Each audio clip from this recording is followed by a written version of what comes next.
Okay guys, got a 2014-15 520 diesel, 190 brake, 2 litre diesel. I'm going to show you a little quirk with the inlet manifolds on these. It's to do with the swirl flap controller, I think it's called, or controlling arm, something like that. So this is a little quirk that happened probably about a year ago now. There was a distinct loss of power, especially between gear changes. So that dip in revs between gear changes, it would really dip and then it'd be a bit kind of laggy and slow to catch up again. Not like its usual. I mean, if it's in sport mode, normally it changes quite quickly and aggressively. What was happening is between gear changes, there was a real kind of dip and lull, and then it just bit laggy and wouldn't catch up properly.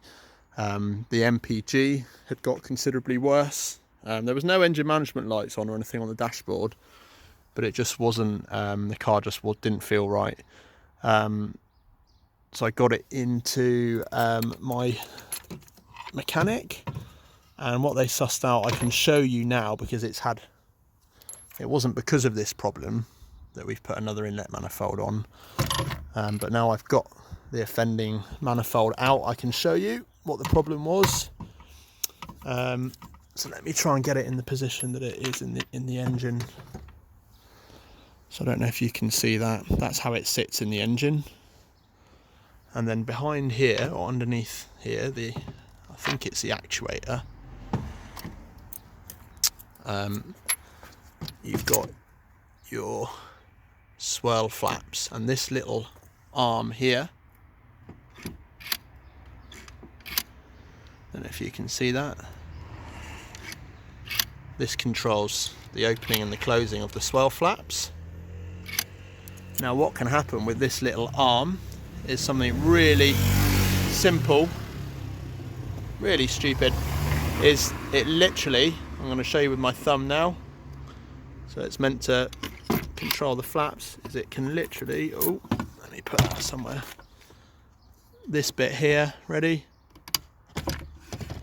Slips off and comes away. So now it can't control the swirl flaps properly, so they'll be stuck in whatever position they're in. They could be closed or half open or whatever, but it basically means that the performance and all of what I spoke about at the beginning is affected. So all they need to do is just click it back on, basically. Try and do that. Yeah, it does. It clicks back on. I can't do it with one hand. And it could happen again, but when it happens, you'll know about it, because your performance will be affected because it can't control the flaps. So yeah, in this one's case, it got clicked back on, and it probably did another 50,000 miles before I took it off in the end. I took it off because it got all coked up and it was giving a, basically it needed a new inlet manifold. So I managed to get one from a Breakers, which only had a couple of thousand miles on it.